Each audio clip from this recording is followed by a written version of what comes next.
राज्याचे उपमुख्यमंत्री अजितदादा पवार यांचं नुकतंच अपघाती दुःखद निधन झालेलं आहे. या निधनाने ज्येष्ठ नागरिक आहेत त्यांना सुद्धा मोठा धक्का बसलेला आहे. ही पोकळी भरून निघणार नाही असा मोठा आघात या सर्वांच्याच मनावरती झालेला आहे. सर्व राज्यातील प्रत्येक जणांच्या डोळ्यामध्ये अश्रू आपल्याला या घटनेमध्ये दिसतात. ज्येष्ठांना या आघात झालेला आहे. बाबा घटना घडली आहे. ही मोठी हानी झालेली आहे. मोठी पोकळी राज्याच्या राजकारणामध्ये तयार झालेली आहे. तर तुम्ही सांगताय ते बरोबर आहे, की अजितदादासारखा माणूस म्हणजे पुणे जिल्ह्यासाठी आणि महाराष्ट्र राज्यासाठी एकदम महत्त्वाचा असा माणूस होता. ज्यांनी जवळजवळ 8 वेळा उपमुख्यमंत्रीपद भोगलेले आहे.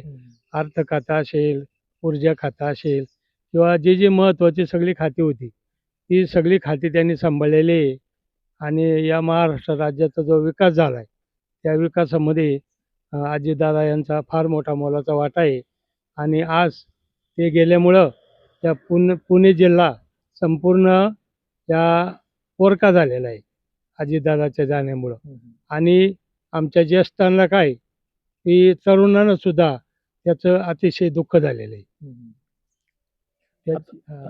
त्यांची पोकळी भरून काढणं आता शक्य नाही, कारण अशी लोक तयार व्हायला जवळजवळ 50 ते 55 वर्ष लागतात. आणि अशा हा नेता गेल्यामुळं हे महाराष्ट्राची आणि पुणे जिल्ह्याची अतिशय मोठी हानी झालेली आहे. याचं मला फार दुःख वाटतं. आता नेमकं इलेक्शन पण होऊ घातलेलं आहे. जिल्हा परिषद असेल, पंचायत समिती असेल, इलेक्शन होऊ घातलेलं आहे. आणि एक या पिरियडमध्येच हा मोठा अपघात झाला आणि त्यांचं दुःखद निधन झाले. त्याचा आता सध्या इलेक्शनमध्ये कसा परिणाम होईल किंवा काय वाटतं तुम्हाला? नाही, आता नेमकं काय झालं, इलेक्शनच्या काळामध्येच ही दुर्घटना घडल्यामुळं एक सहानुभूतीची लाट या ठिकाणी तयार झालेली आहे. आणि आता नुकत्याच नगरपालिका, महानगरपालिकेच्या निवडणुका झालेल्या आहेत.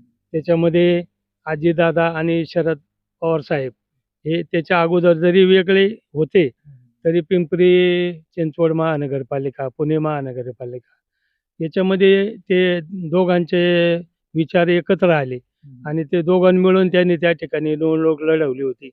आणि त्याच्यानंतर आता या जिल्हा परिषद निवडणुका ज्या लागलेल्या आहेत, त्याच्यामध्ये सुद्धा त्यांनी एकत्र लढवण्याचा निर्णय घेतला होता. आणि आता अचानक अजितदादाच्या जाण्यामुळं नक्कीच ह्या जिल्हा परिषद निवडणुकीमध्ये त्याचं जे दुःख झालेलं आहे त्यांचं, त्याचा परिणाम ह्या निवडणुकीवर होईल.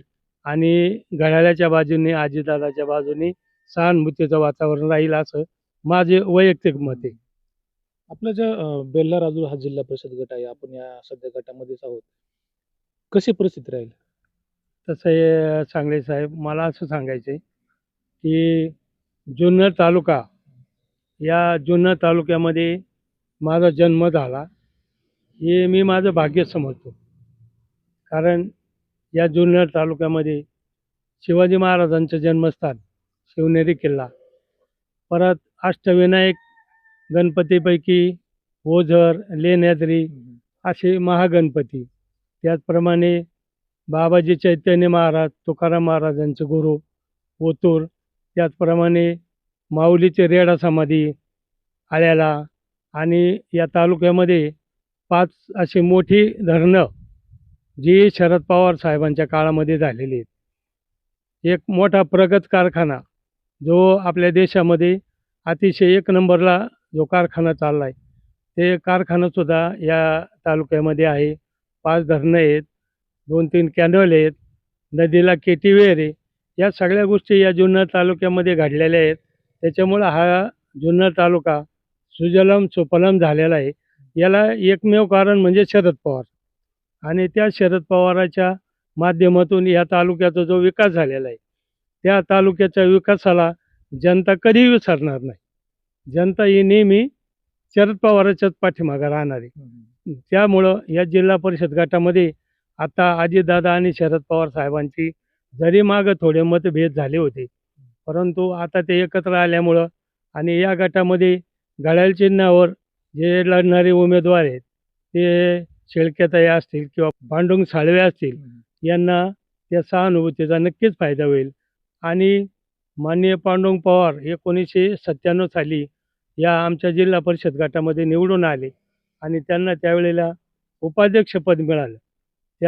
त्यांच्या माध्यमातून या आमच्या जिल्हा परिषद गटामध्ये जवळजवळ 10 ते 12 कोटी रुपयाची कामं त्या ठिकाणी या पांडुरंग पवारच्या माध्यमातून त्यांना वळसे पाटलांचा आशीर्वाद होता आणि वल्लभशेठ बेनके यांचा आशीर्वाद होता आणि त्यांची कामाची पद्धती अतिशय चांगली होती. त्याच्यामुळं त्यांच्या माध्यमातून, पक्षाच्या माध्यमातून ही जी कामं या जिल्हा परिषद गटामध्ये झालेली आहे, विशेषतः माझ्या स्वतः साकोरी गावामध्ये 12 ते 13 कोटी रुपयाची कामं पांडुरंग पवारच्या माध्यमातून आणि राष्ट्रवादी काँग्रेस पक्षाच्या माध्यमातून झालेली आहेत.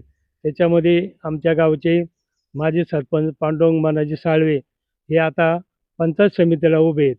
यांच्याही काळामध्ये माननीय वळसे पाटील असतील, अतुल शेठ बेनके असतील किंवा पांडुरंग पवार असतील, या सगळ्यांच्या माध्यमातून त्यांच्या काळामध्ये या साकोरी गावामध्ये विशेष अशी म्हणजे लक्षात राहण्याजोगे कामं झालेली आहेत. आमचं गाव आता इतकं छोटं आहे, परंतु या गावामध्ये पंचक्रोशीमध्ये ग्राम सचिवालय नाही, असं इतकं मोठं ग्राम सचिवालय 17 गाळ्यांचं वर खाली असं आमच्या गावामध्ये झालेलं आहे. पाण्याची टाकी, संपूर्ण गाव काँक्रिटीकरण आहे. त्याच्यामध्ये अतिशय मोलाचा वाटा पांडुरंग साळवे यांच्या माध्यमातून झालेला आहे. त्याचप्रमाणे स्नेहलताई शेळके ह्याही मागच्या काही काळामध्ये या ठिकाणी जिल्हा परिषद सदस्य म्हणून निवडून आल्या होत्या. त्यांच्याही काळामध्ये आमच्या गावामध्ये भरपूर अशी एक चाललेलं साकोरी राम मंदिर आहे. त्या मंदिरासाठी त्यांच्या जिल्हा परिषद फंडामधून चांगली अशी कामं आम्हाला निधी मिळालेला आहे. गावाच्या विकास कामामध्ये सुद्धा त्यांचा मोलाचा वाटा आहे. त्यांना या निवडणुकीमध्ये आमच्या या गावातून मतदानाला फायदा होईल असं मला स्वतःला वाटते. निवडून दिलं तर कशी कामं होतील बरं त्यांच्याकडून? काय अपेक्षा असेल कामाची?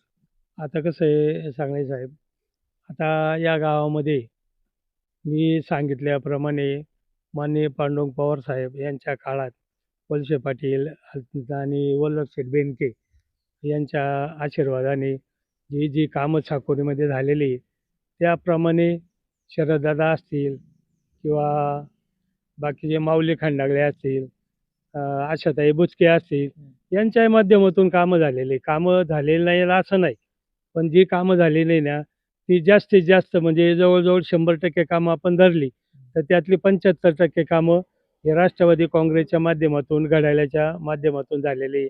त्याच्यामुळं आता याच्या निवडणुकीमध्ये आता प्रत्येक गावात गट असतात, पक्ष असतात, मतभेद असतात. त्याप्रमाणे गाव आहे, प्रत्येकाचं मत वेगळं वेगळं राहतं.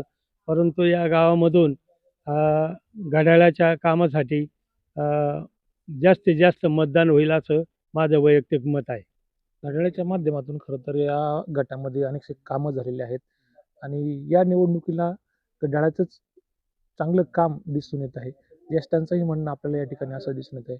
Ramdas Sangle, senior express, Sakori.